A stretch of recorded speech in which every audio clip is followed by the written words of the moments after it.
주님, 오늘도 우리의 마음을 당신을 향하게 하옵소서. 우리가 남기는 발자국 하나하나가 당신의 길이기를 소망합니다. 이 땅에서 주어진 삶이 당신의 뜻을 행하며 살아가기를 오늘도 마음을 모아 사모합니다.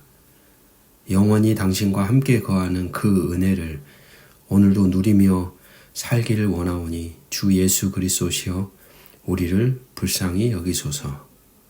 예수 그리스도 이름으로 기도합니다. 아멘. 오늘 우리에게 주시는 기록된 하나님 말씀 역대상 7장 1절에서 8장 40절 말씀입니다. 계속해서 우리는 역대상 말씀의 족보에 대한 내용을 쭉 읽어 나가고 있습니다. 특별히 오늘 7장 1절에서 12절은 서편 지파들의 번성 그리고 하나님의 섭리에 대한 이야기입니다. 이사갈, 베냐민, 납달리, 므낫세, 에브라임, 아셀 자손들의 이름 그리고 그들의 용사들에 대한 기록은 당시 이스라엘 사회에서 각 지파가 얼마나 번성하고 강력했는지를 우리에게 보여주죠.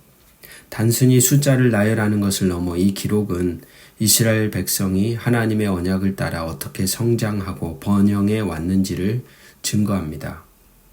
이들은 각자의 삶의 자리에서 성실하게 생육하고 번성했고 하나님의 역사를 이루어갔습니다. 전쟁에서의 용맹함이나 행정적인 능력 또한 하나님의 허락하심 가운데 주어진 것이었음을 역대기를 기록하고 있는 이 기자는 강조하고 있습니다. 여러분, 오늘도 우리의 삶 역시 이와 같습니다. 우리가 속한 공동체와 가정, 직장에서 우리는 각자의 역할을 감당하며 살아갑니다. 때때로 그런 순간들이 있죠. 내가 행하는 이 노력이 참 작고 보잘것없게 느껴지기도 하고 갑자기 내가 살아가는 삶의 흔적이 너무 허무해지기도 하는 그런 순간들이 종종 우리에게 찾아옵니다. 그러나 하나님께서는 우리의 모든 삶의 자리와 그 안에서 이루어지는 작은 일들까지도 주목하시며 기억하십니다. 우리의 모든 수고는 하나님이 그리시는 큰 그림 안에 있는 의미 있는 한 조각들이라는 사실입니다. 그러한 조각으로 연결되어 각자의 자리에서 우리에게 주어진 삶을 존재를 다해 성실하게 최선을 다해 우리가 살아낼 때 하나님의 역사는 우리의 그런 삶의 조각을 통하여 계속해서 이어진다는 것을 기억해야 하겠습니다. 13절에서 40절은 서쪽 지파들의 계보와 하나님의 신실하심에 대한 이야기입니다. 특별히 에브라임과 아셀 자손에 대한 자세한 기록이 나오고 있습니다. 이것은 이스라엘의 주요 지파들이 어떻게 대를 이어왔는지를 우리에게 보여줍니다. 이 족보 안에는 각 사람의 이름과 그들의 가족 관계 그리고 때로는 그들의 행적에 대한 설명들이 간략하게 포함되어 있지요.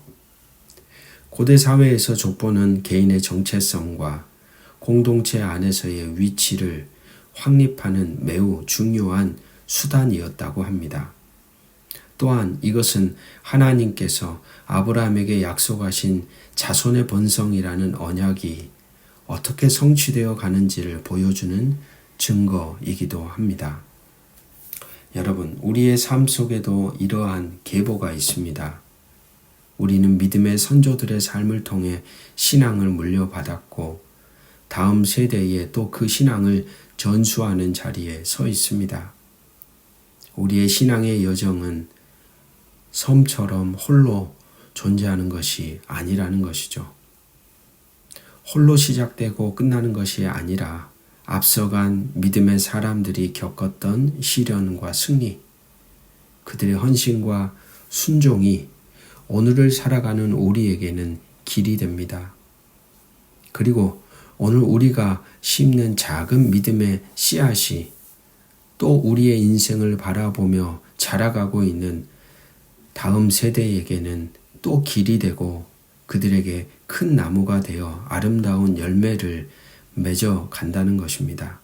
하나님의 신실하심은 과거로부터 현재 그리고 미래로 끊어지지 않고 이어지는 족보처럼 우리의 삶 속에서 계속해서 드러나고 있습니다. 8장 1절에서 40절은 베냐민 지파에 대한 상세한 기록 그리고 삶의 연속성을 우리에게 보여줍니다.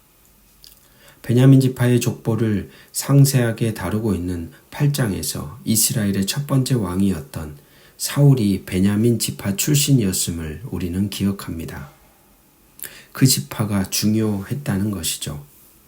길게 이어지는 이름들은 각 개인의 존재가 얼마나 중요하게 여겨졌는지를 보여주고 있습니다. 비록 그들의 삶의 자세한 내용은 기록되어 있지는 않지만 그 각 사람의 이름, 다시 말해 그들의 존재, 한 사람, 한 존재, 한 존재가 하나님의 역사에서 중요한 이어짐의 역할을 감당했다는 사실이 우리에게 던지는 메시지입니다. 이처럼 성경은 평범해 보이는 개인들의 삶을 통해 하나님의 위대한 역사를 만들어갑니다. 가끔 그리고 우리가 살아가는 세상을 보면 종종 특별한 능력, 큰 업적을 가진 사람만이 쓰임을 받는다고 우리는 생각하기도 하지요. 하지만 오늘 말씀은 우리에게 말해주고 있습니다. 평범해 보이는 이름 하나하나에도 하나님의 시선이 머물러 있었다. 우리가 어떤 위치에 있든지 어떤 상황에 놓여 있든지 우리의 삶은 하나님의 거대한 이야기 속에서 크고 작은 의미를 가지며 자리합니다. 그리고 우리의 일상적인 수고와 섬김, 우리의 작은 순종들이 모이고 모여 하나님 나라를 이루어가는 귀한 역사가 된다는 것을 우리는 기억해야겠습니다. 사랑하는 말씀의 동역자 여러분, 오늘도 역대기라는 말씀을 통해 이어진 말씀의 좋은 친구 여러분, 오늘 우리는 역대상의 긴 족보를 통해 하나님이 우리 각자의 삶을 얼마나 소중하게 여기시는지를 깨닫게 됩니다. 우리의 이름과 우리의 삶은 하나님의 기억 속에 분명히 새겨집니다. 여러분에게 주어진 삶은 결코 작은 자리가 아닙니다. 하나님이 여러분에게만 맡겨준 독특하고도 고유한 중요한 흔적이죠. 여러분 각자의 삶의 자리에서 성실하게 살아가십시오. 믿음의 계보를 이어가는 우리의 발걸음을 만들어 가십시오. 오늘도 살아갑시다. 매일의 삶 속에서 우리의 이름이 하나님의 역사에 기록되고 있음을 기억하며 함께 기도하겠습니다. 사랑과 은혜의 하나님, 오늘 우리의 삶을 다시 돌아봅니다. 이름 없이 빛도 없이 살아가는 듯 보였던 우리의 모든 순간들이 하나님의 시선 안에 있었음을 깨닫게 됩니다. 하루하루 성실히 살아가는 우리의 발걸음이 주의 나라를 이루는 작은 벽돌이 되게 하시고 우리의 이름이 주님의 역사책에 아름답게 새겨지기를 원합니다. 오늘도 우리의 인생을 마음껏 사용하여 주옵소서. 주 예수 그리스도 이름으로 기도드립니다. 아멘.